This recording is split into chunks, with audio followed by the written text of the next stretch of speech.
On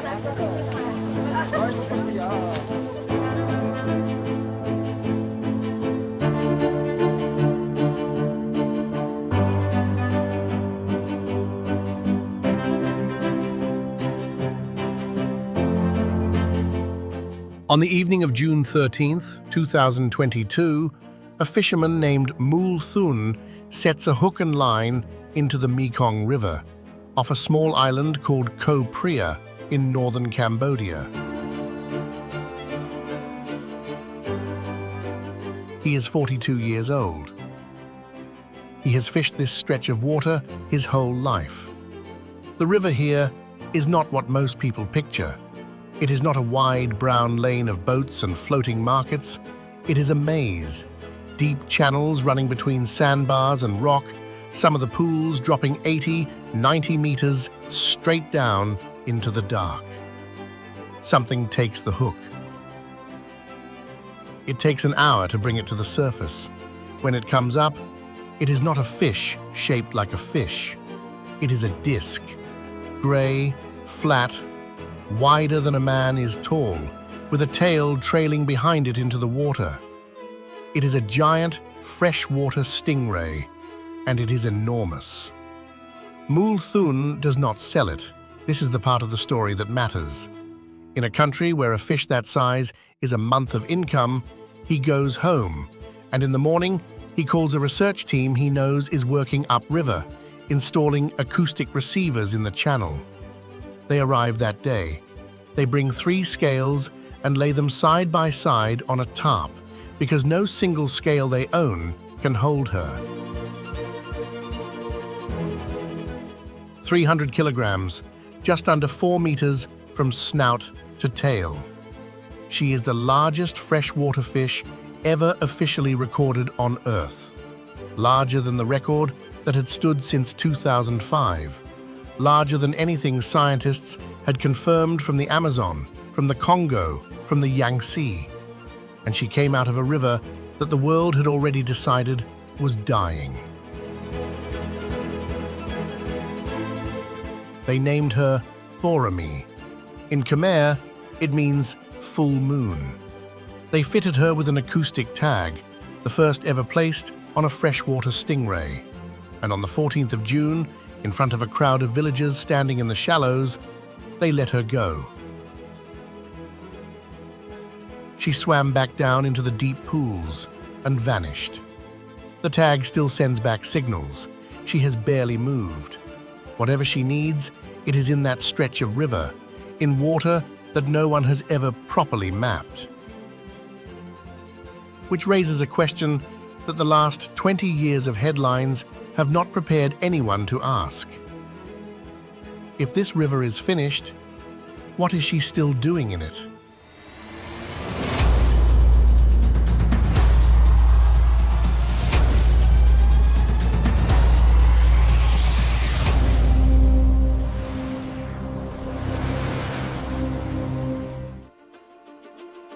This is the Mekong.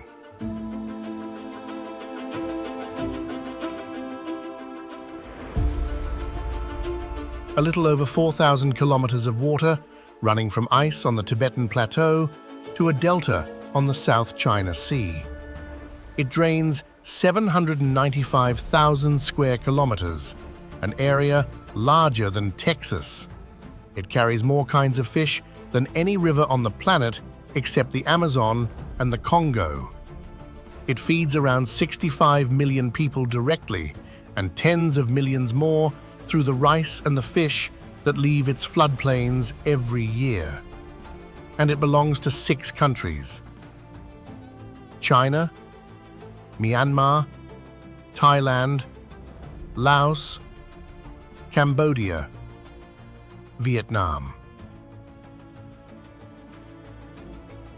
In 1995, 4 of them signed an agreement about it. Not 6, 4. Cambodia, Laos, Thailand, and Vietnam signed a treaty that created a body called the Mekong River Commission and committed each signatory to telling the others before doing anything to the river that might affect them. It was, at the time, held up as a model a rare piece of cooperation in a region that had spent the previous 40 years at war with itself. China did not sign it. China holds the source, the first 2,000 kilometers, and roughly half of the sediment the whole system depends on. Myanmar did not sign it either, and the agreement itself contains no allocation, not a single figure. No country is entitled to a specific volume of water. There is no number anywhere in it that says this much is yours. What it has instead is a process. Notify the others, consult with them, then proceed. In 30 years, that process has never once ended in a project being stopped. This is not a story about a river being divided. It is a story about a machine being taken apart, slowly, by 6 different sets of hands, none of which can see the whole of it. And to understand why the pieces matter more than the water, you have to start where the water starts, in a place almost nobody downstream will ever see. 5,200 meters above sea level, on the Tibetan plateau in China's Qinghai province, there is a stream running off a glacier. The Tibetans call it the Dza Chu, the water of the rocks. It is cold enough that touching it hurts. It runs through grassland that stays frozen most of the year, past herders' tents and prayer flags, in a landscape where the horizon is nothing but more grass and more sky. There are no cities here. There is barely a road. And it is grinding. That is the part that gets missed. A young river coming off a high plateau is not just a source of water, it is a source of rock. The stream cuts into soft sediment and hard stone. It strips particles loose and it carries them. Silt, clay, fine sand, millions of tons of it a year, moving downhill in suspension, turning the water the color of milky tea.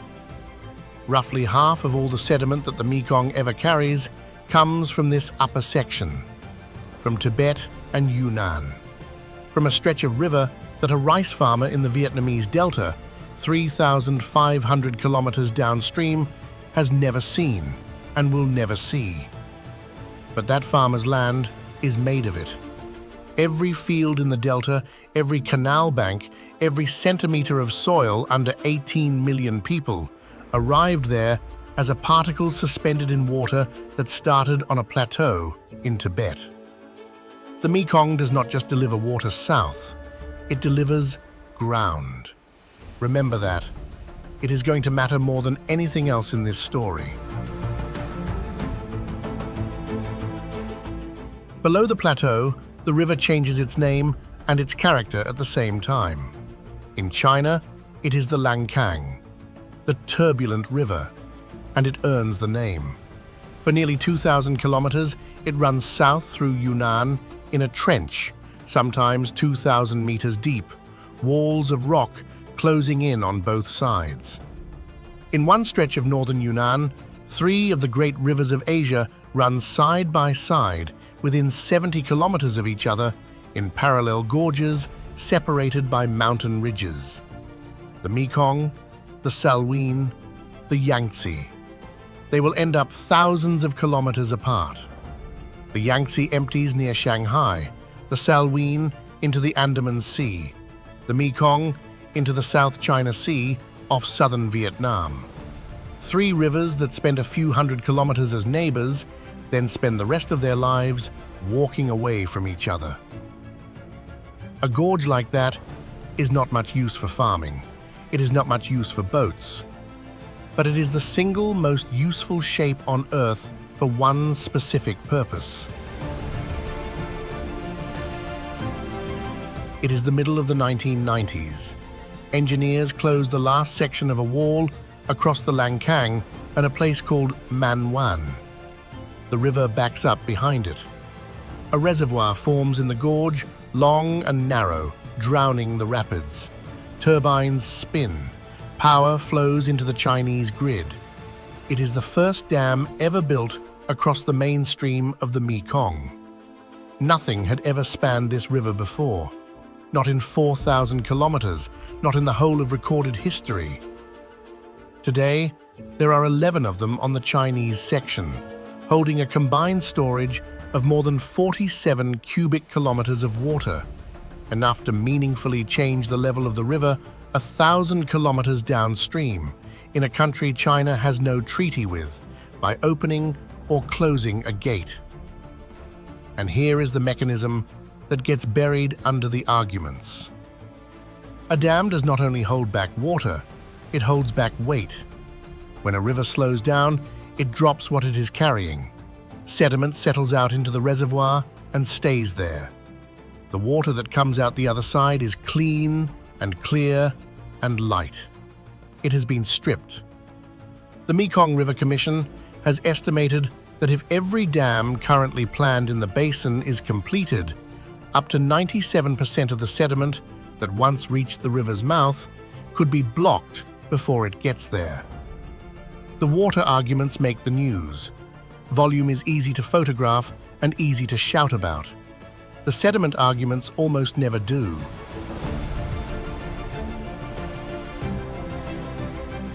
"900 kilometers further south, the gorges finally release their grip, and the river arrives at a town in northern Thailand called Chiang Saen. Here, it becomes something else. Not a river through a country, a river between them. Stand on the Thai bank at Chiang Saen, and you are looking at three nations at once. Myanmar on one side of the water, Laos on the other, Thailand under your feet. The place has a name that came out of the 20th century and has never quite washed off: the Golden Triangle, from the years when this was the opium crossroads of Asia. And this is where the Mekong begins to contradict itself. Every large river in history has been a road. The Nile carried grain, the Rhine carried salt and iron, the Mississippi carried an entire continent's agriculture to the sea. Great rivers make trade, and trade makes cities, and the cities make the civilization. The Mekong is the 12th longest river in the world, and it has almost never been a road at all. There is no great Mekong port, no Mekong equivalent of Cairo or New Orleans. Along 4,000 kilometers of water, the largest city on its banks is Phnom Penh, and Phnom Penh is a modest city by Asian standards. For most of its length, this river was a wall. Rapids in the gorges, rapids in northern Laos, water levels that swing by 14 meters between the wet season and the dry, so that a channel navigable in September is a bed of exposed rock in April. And then, far to the south, something that ends the argument entirely. We will get to that. There was one traveler that never had any trouble with the length of this river. The Mekong giant catfish is a fish without teeth and without scales, silver gray, blunt-headed, and it can reach nearly 3 meters long. The heaviest ever recorded weighed 293 kilograms and was caught in Thailand in 2005. That fish held the world record for the largest freshwater fish on the planet for 17 years, until a stingray named Boromir took it. It eats algae. That is the part that stops people. The largest fish in the river is a vegetarian that strips plant matter off rocks and drifts through the water column, filtering the green out of it. And to do that, it moves. Adult giant catfish were tracked running hundreds of kilometers upstream to spawn, from the Cambodian floodplain up into northern Thailand and Laos, timing the run to the rise of the flood. A fish like that does not need a dam to be malicious. It only needs the river to be continuous. Break the continuity anywhere along the route, and the fish that hatched below the break can never reach the gravel where its species has always laid eggs. By the 2000s, it had almost disappeared from the wild. Sightings became events. And then, in 2024, on a single day in Cambodia, fishermen working with the Fisheries Administration caught, tagged, and released 4 of them. 6 were recorded in that season. One researcher called it the big fish story of the century for the Mekong. They are still down there, fewer and harder to find, and still swimming the same route their ancestors swam before anyone put a wall across it. Downstream of the Golden Triangle, the river enters Laos, and Laos is the quietest country on the Mekong, and the one that has changed it most. Before dawn in Luang Prabang, the monks come out in a line. Saffron robes, bare feet, wooden bowls held against the chest. Along the street, people kneel with baskets of sticky rice and place a handful into each bowl as it passes. It takes 20 minutes. It has been happening every morning here for centuries in a town wedged into a bend where the Nam Khan joins the Mekong, under hills that hold the mist until 8 in the morning. Laos has almost nothing else. No coastline, no oil. Around 7.5 million people, mountains covering most of the territory, and one of the lowest average incomes in Asia. What it has is falling water. The country made a decision and stated it openly. It would become the battery of Southeast Asia. It would dam its rivers, generate power, and sell that power to Thailand and Vietnam and China, and use the money to lift itself out of poverty. 75 dams on the tributaries. Then, for the first time, the mainstream itself. Xayaburi began generating in 2019. 1,285 megawatts, financed largely by Thailand, which also agreed to buy the electricity. Don Sahong followed in 2020. Luang Prabang is under construction. Pak Beng and Sanakam are on the schedule. Cambodia and Vietnam objected to Xayaburi. Formally, through the process the 1995 agreement created, studies were produced showing that some fish species could lose up to 80% of their populations. The consultation ran for years. It reached no agreement. Laos built the dam. And then there is the 23rd of July, 2018.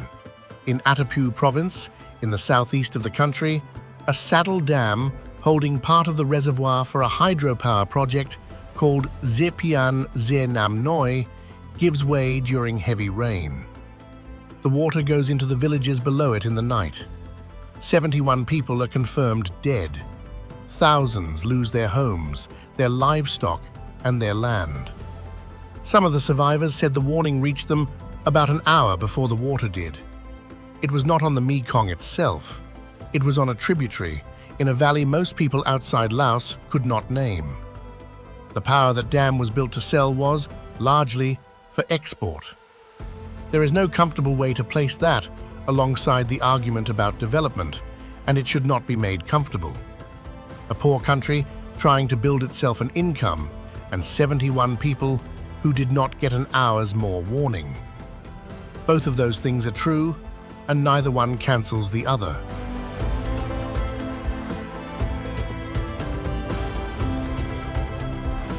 Across the water from Laos, on the Thai bank, the river runs past a province called Nong Khai. And here, once a year, something happens that has never been fully explained. It comes at the end of the rainy season, around the full moon in late October. People gather along the bank after dark at Phon Phi Sai and Ratanawapi and Pak Kat. Thousands of them sitting on plastic chairs in the warm night, watching the black surface of the water. And out of the river, silently, rise balls of reddish light. They come up from below the surface, climb 100 meters or more into the dark, and go out. No sound, no smoke, sometimes a handful in a night, sometimes hundreds. They are called the Naga fireballs. The Naga is the great serpent of the river, guardian of the water, a figure who runs through Lao and Thai Buddhist belief and appears carved along the staircases of temples the whole length of this basin. On this night, people say, the Naga is breathing.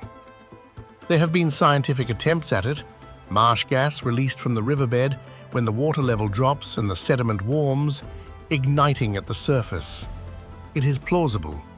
It has never been demonstrated to everyone's satisfaction, and no one has captured the mechanism cleanly.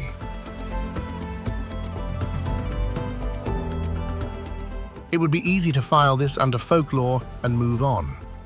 But look at what the belief actually encodes. The fireballs come at a precise moment in the year, the end of the monsoon, the turn of the flood, precisely when the river stops rising and begins to fall, when the fish that have been feeding on the drowned floodplain start moving back into the channel and the fishing year begins again. The Naga is not a story about a serpent, it is a calendar. Everyone along this river has one. In Cambodia, it is a festival. In Vietnam, it is a planting date. In Laos, it is a rocket festival that calls the rain. What looks from the outside like a collection of local superstitions is underneath a shared and highly accurate body of knowledge about the timing of a flood. That is the thing to hold on to. Not the volume of water, the timing of it.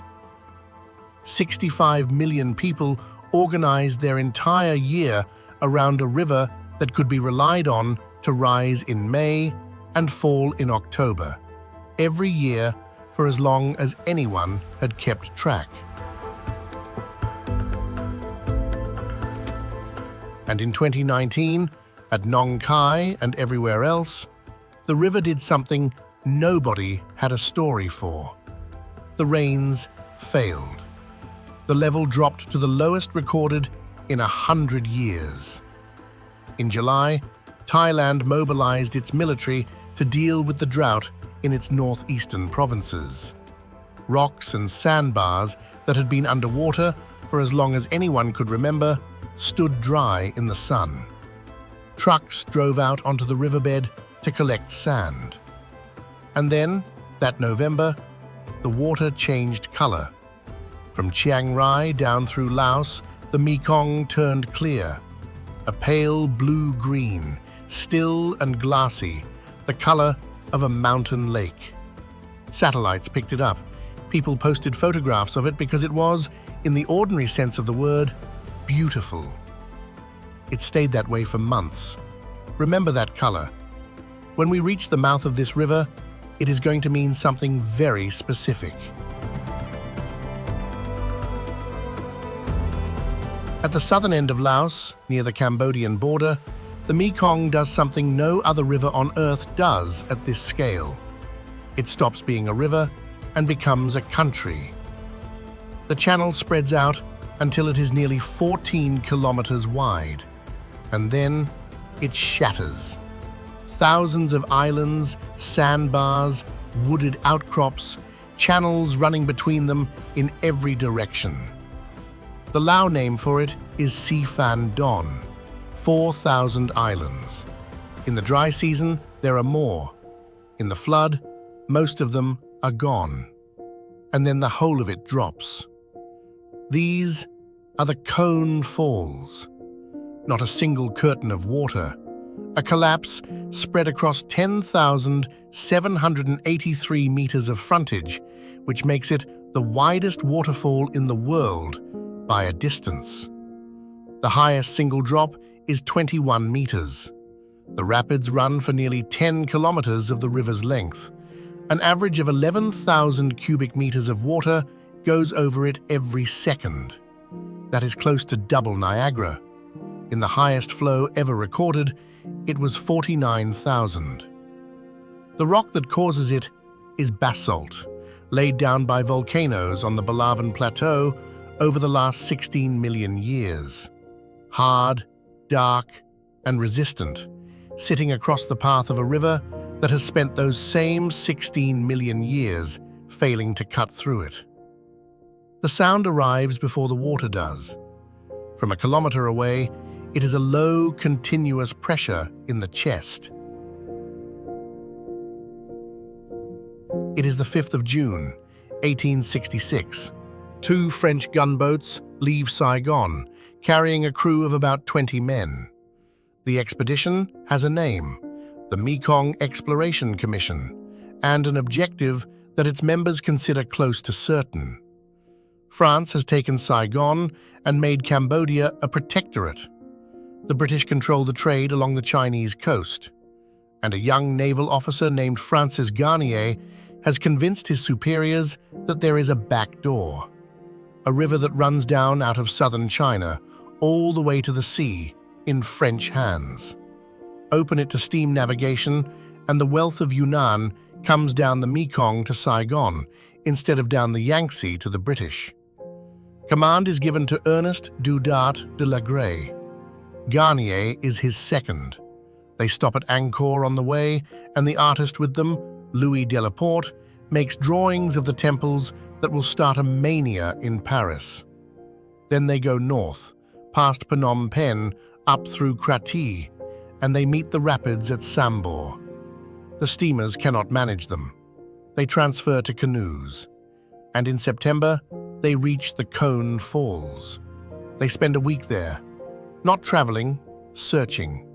They work the channels one at a time, looking for a route a boat of any size might take, or a line where a lateral canal could be dug around the obstruction. There is no route. There is no line.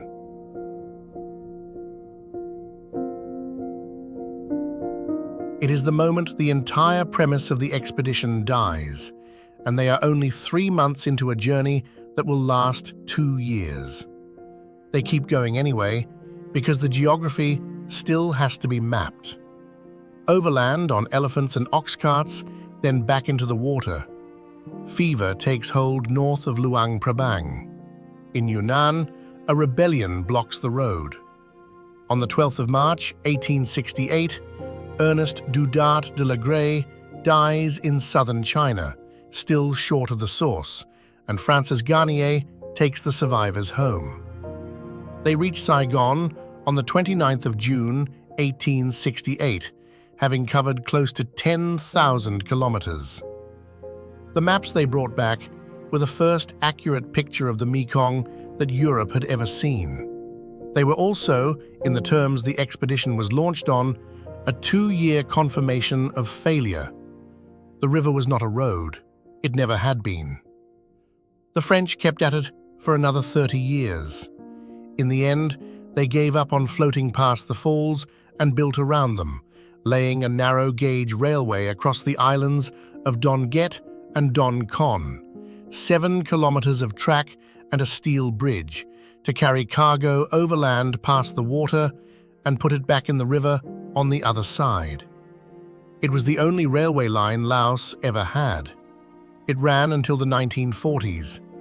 The locomotive rusts in the open on Don Con, and the bridge still stands, and people ride bicycles across it to get to the guest houses on the far island.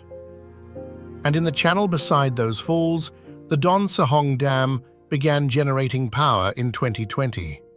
Cambodia objected. The consultation ran. Laos built it. The falls that stopped an empire are now a construction site with an exclusion zone. Down at the water's edge at night, on the islands, there is a lamp on every jetty.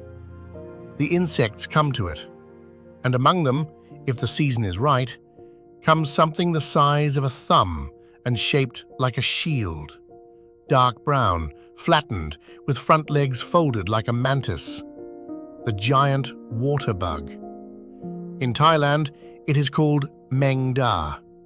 It is one of the largest true bugs in the world, and it hunts by ambush, hanging motionless under the surface and taking tadpoles, small fish, even young frogs, injecting them and drinking them out.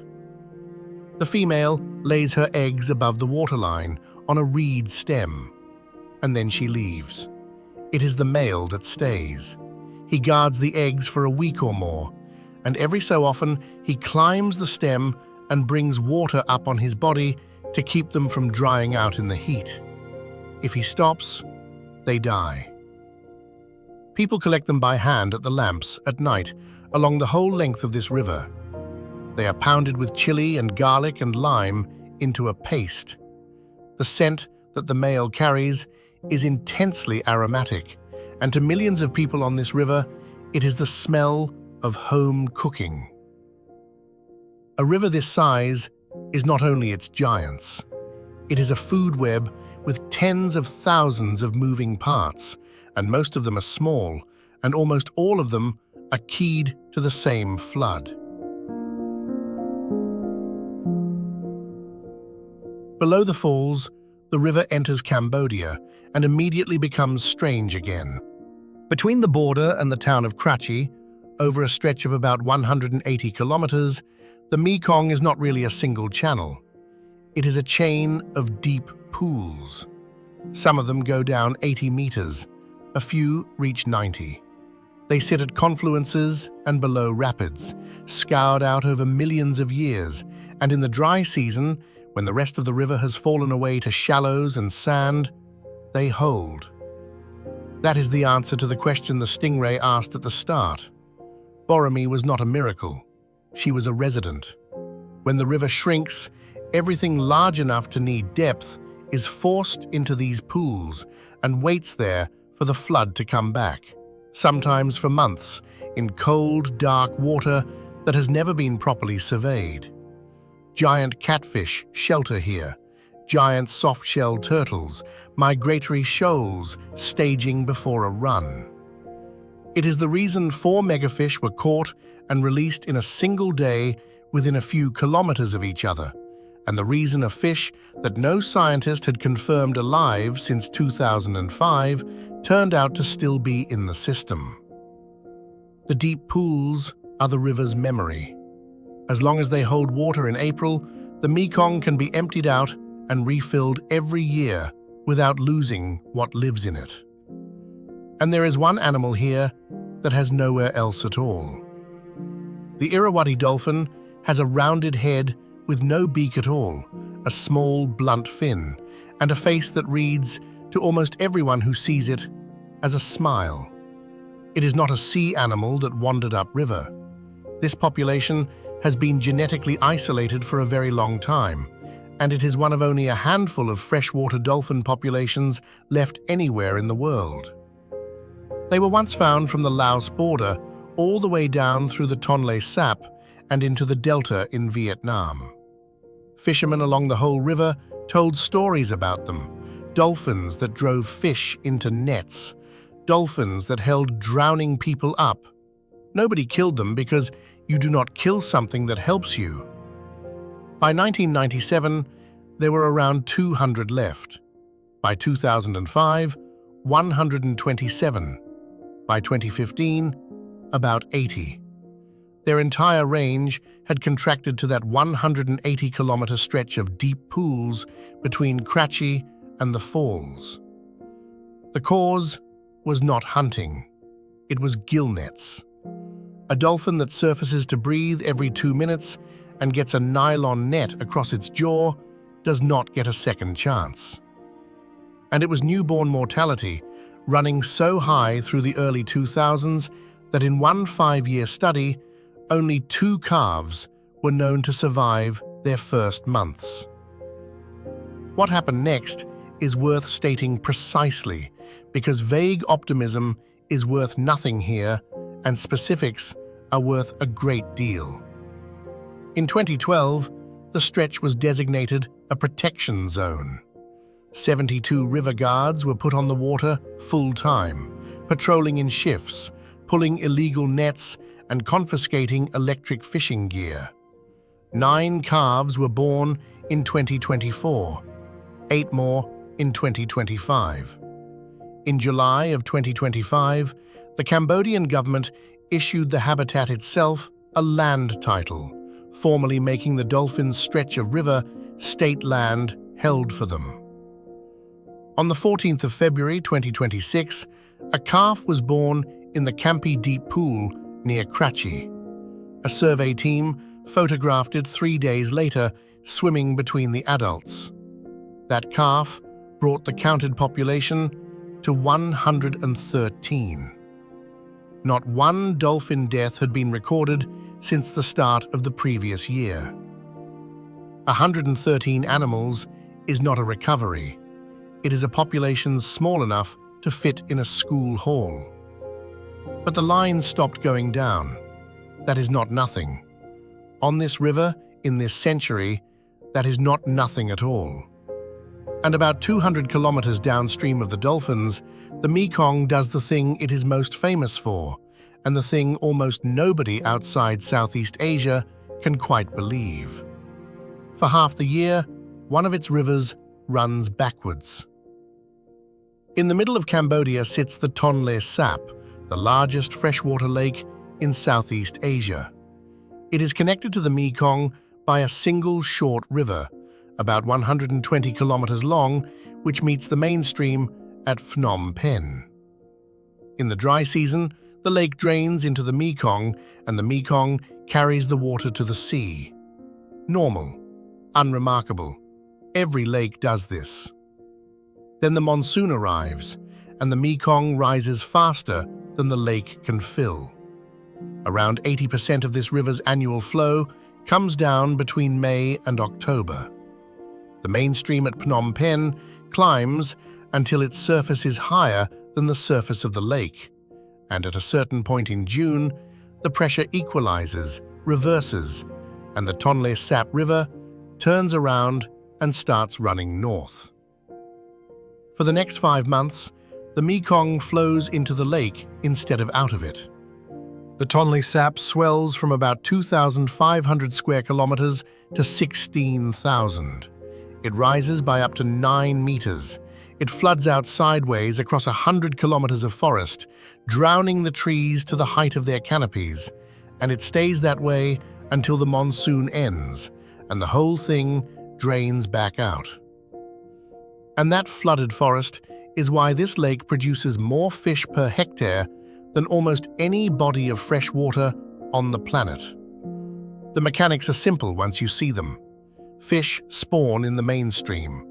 The reversing current carries the young into the lake at exactly the moment the lake expands into inundated forest, which is a nursery with unlimited cover, unlimited insects, and unlimited rotting leaf litter feeding the bottom of the food chain.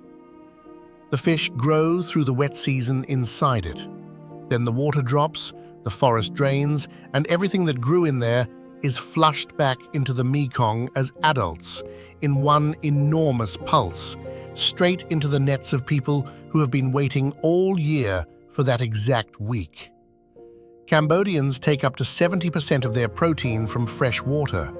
Most of it comes from this lake and this cycle. The whole Mekong system produces around 2.6 million tons of fish a year, the largest inland catch of any river on Earth. 3 million people live on and around the Tonle Sap.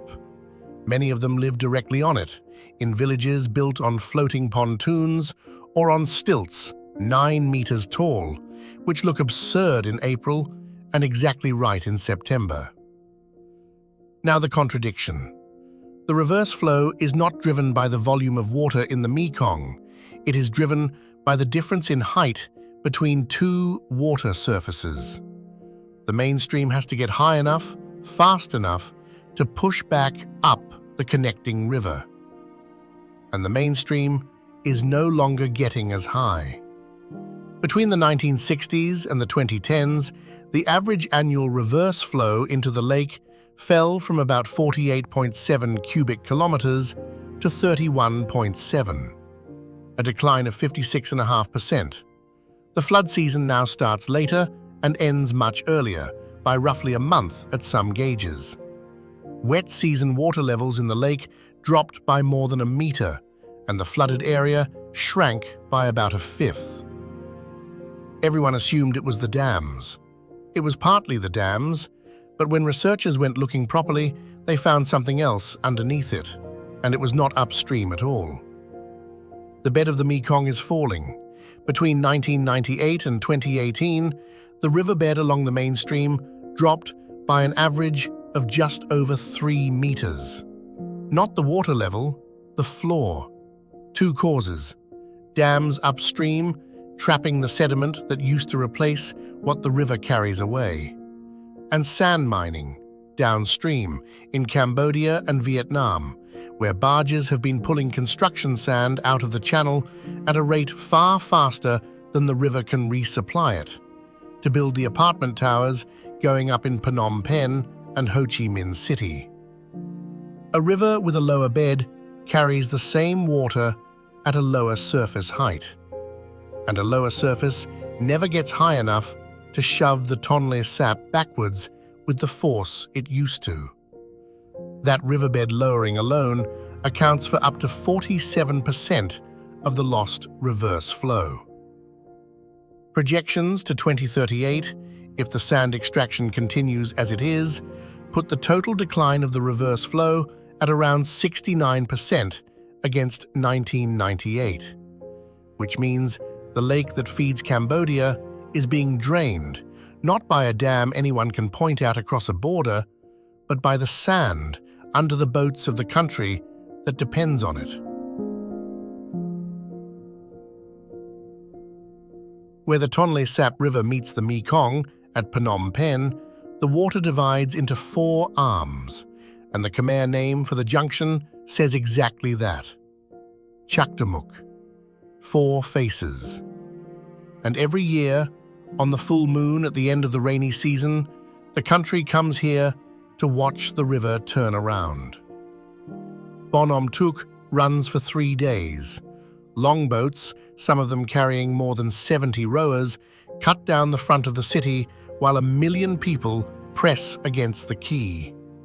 At night, illuminated floats drift on the black water.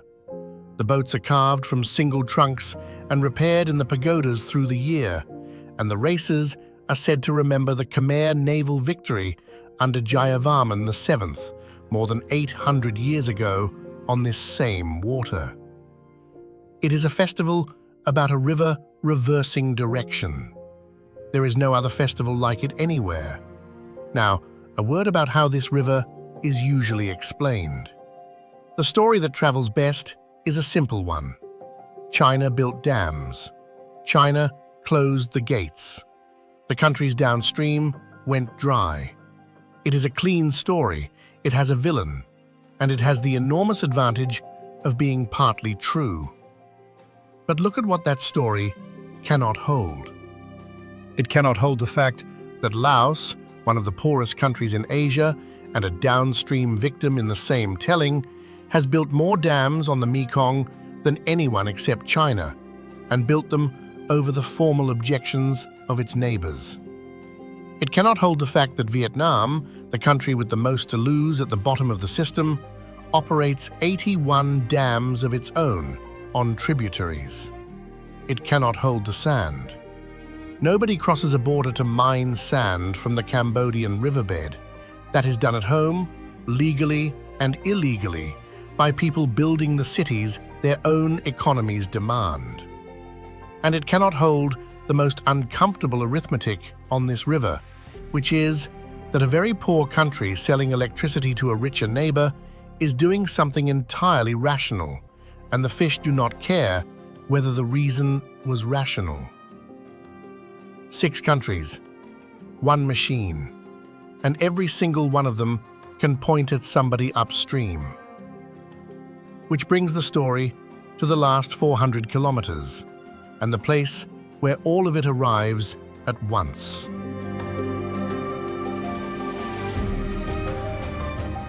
The Mekong Delta. Below Phnom Penh, the river splits into 2 great channels, and then those split again and again, until the map of southern Vietnam looks less like a river and more like a hand opened across the landscape.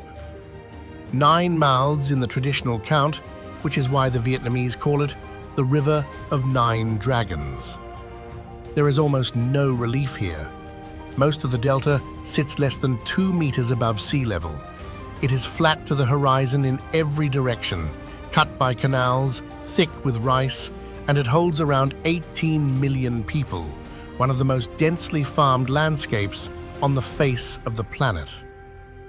It grows roughly half of all the rice Vietnam produces, and Vietnam is one of the largest rice exporters in the world. Add the shrimp, the catfish farms, the fruit orchards, and this single delta has supplied something close to 1/8 of the national economy. Before dawn at Kai Rang, outside Can Tho, the floating market assembles in the middle of the channel. Boats loaded to the gunnels with pineapple, with taro, with watermelon. Each one flies a sample of its cargo on a bamboo pole at the bow, so buyers can read the market from 100 meters away without shouting. This is the postcard. It is also the part of the river that is in the most serious trouble. Understand what a delta actually is. A delta is not land that a river runs across.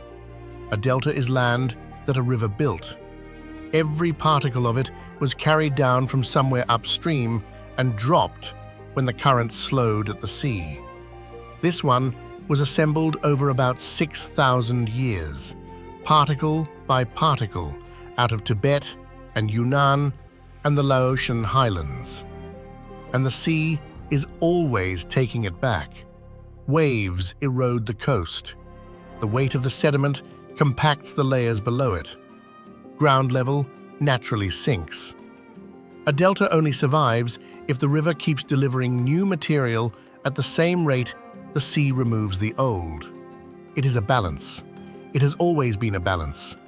And on the Mekong, both sides of that balance have been broken at the same time. The sediment stopped coming. Trapped behind 11 dams in the gorges of Yunnan and the walls at Xayaburi and Don Sahong, and dredged out of the channel by sand barges before it ever reaches the coast. And this is what that pale blue-green water in 2019 actually was. It was not a beautiful river, it was an empty one. Clear water in the Mekong means the load is gone. People photographed the exact moment the delta stopped being resupplied, and it looked like a mountain lake, and they thought it was lovely. Meanwhile, the delta began to sink faster. 18 million people need fresh water, and the surface water is increasingly unusable, so they pump from underground. Aquifer levels have been falling by up to 0.5 meter a year in places. As the water comes out, the ground above compacts. Parts of the delta are now subsiding several times faster than the sea is rising. Land dropping, sediment not arriving, a coastline with no defense. Around 286 kilometers of the delta's 744 kilometers of shoreline are now classed as severely eroding. And then the salt comes in. In the dry season, the Mekong's outflow used to be strong enough to hold the sea out of its own mouths. That was the mechanism. Fresh water pushing seawards, seawater held back by pressure. Reduce the dry season flow. Deepen the channels with sand mining so the tide runs further inland along a smoother bed. Lower the land, raise the sea.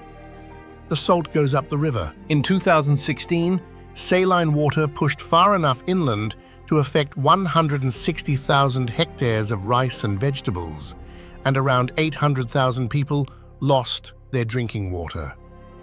In 2020, it went more than 100 kilometers upstream. In the dry season of 2023 and 24, nearly 74,000 households were short of water. In the seasons since, the salt has been arriving earlier, reaching further and staying longer. Forecasts have put the salinity line 40 to 70 kilometers inland at the major mouths. Salt is not a flood. A flood arrives and leaves. Salt gets into the soil and stays in it for years. A World Bank survey found that households badly hit by saline intrusion were earning around 17% less per person than households that were not. Farmers in Ben Tre, who grew apricot blossom for the new year, have watched orchards their families kept for generations die from the roots up, in water that looks exactly the same as it always did. This is the end of the chain. A dam closes in a gorge in Yunnan. Sediment settles in a reservoir. 20 years later, 3,000 kilometers away, a woman in Vinh Long tastes the water in her irrigation ditch and knows the harvest is gone. Nobody in that sequence did anything that was, in their own terms, unreasonable. And there is no article in any treaty anywhere that connects the first act to the last one. The 6 countries never argued about the mud. They argued about the water, because water is what you can see, and the mud was the river. There is one more fish in this river and one more person, and the two of them belong together. The giant salmon carp is not a salmon. It is a carp that grew into the shape of a predator, more than a meter long, with a hooked lower jaw and a mouth built for taking other fish out of open water. In Khmer, it is called Tre Pasanak. It lives nowhere on Earth except this river system. Science lost it in 2005. That was the last confirmed record. Surveys came back empty year after year, and the assessments began to use the word that gets used when nobody wants to say it outright. Possibly extinct. Had it gone, it would have been the first confirmed extinction of a giant fish in the Mekong. Chan Sokeng spent 30 years looking for it. He was a fisheries scientist in Cambodia. He wrote a reference book on the freshwater fish of the kingdom, 388 species of them. And he kept relationships with fishermen up and down the river, so that when something unusual came out of the water, somebody would think to call him. In October 2020, a fisherman on a reservoir on the Sesan pulled up a fish he did not recognize and thought to make that call. 2 more turned up over the following 3 years. Sokeng had them brought in, preserved, examined, confirmed.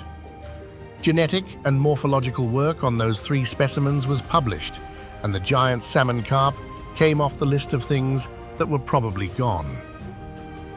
Chan Sokeng died in 2023. He had 30 years in it, and he got there. Not many people who spend a career looking for something get to be the one who finds it. It would be convenient to end there. To say the ghost fish came back, the dolphins are up to 113, Cambodia has shelved its mainstream dams for now, and the river is going to be all right. That is not what the evidence says. 7 more dams are in the pipeline on the lower mainstream alone. Total planned hydropower capacity across the basin runs to around 23 gigawatts, backed by something in the region of $50 billion of investment. The sand barges have not stopped. The delta is still sinking, and the salt is still moving inland a little further each dry season. 30 years after 4 countries signed an agreement about a river that runs through 6, there is still no allocation, no enforcement, and no consultation on record that has ever ended in a project not being built. And the machine keeps running anyway. The flood still comes in May. The Tonle Sap still turns around, less forcefully than it used to, but it turns. The boats still race at Phnom Penh under the full moon. The fireballs still come up out of the water at Phon Phisai at the end of the rains, and nobody has explained them. Somewhere below Stung Treng, in a pool 90 meters deep that no one has mapped, a 300-kilogram stingray with a tracker on her back is holding station in the dark, exactly where she has been since a fisherman let her go. 65 million people are downstream of decisions they will never be consulted on. The river has been doing the same thing for 6,000 years. Take rock off a plateau, carry it 4,000 kilometers, set it down at the sea, and build a country out of it, and fill that country with fish once a year, on time, without ever being asked. No treaty was ever written about the part that mattered, perhaps because it was never scarce enough to argue over.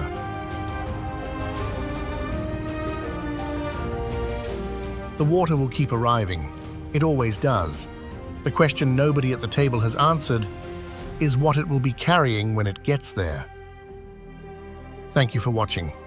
Until the next journey.